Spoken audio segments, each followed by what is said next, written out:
Welcome to your hip hinge tutorial.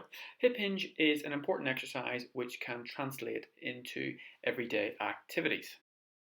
It's important to notice the wooden pole that I will use to mimic the movement and position of my spine. And you'll notice that my spine will remain straight throughout the entire of the movement and the variations that I'll show you today. Let's begin at our feet. Feet shoulder width apart. Keep the shoulder blades back, your chest proud, and pull your belly button into your spine.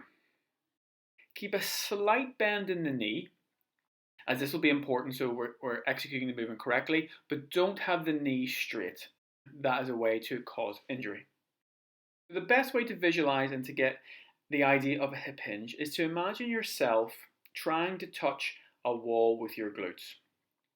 Your aim is to push your hips as far back as you can, aiming to touch that wall. As we do this, we're going to feel our hamstrings come under tension as they start to bear load. Once we begin to feel the tension, we want to drive the hips through, squeezing our glutes as we come back up into the standing position. To progress the movement, try lightly placing your hands behind your head and going through the same movement pattern. Pushing our hips back towards the wall, we're going to feel the hamstrings start to load as they bear tension. Then we're pausing for a moment, driving our hips through and squeezing our glutes at the top. The last progression in this video is a Romanian deadlift. This is where we have the load at the front of the body.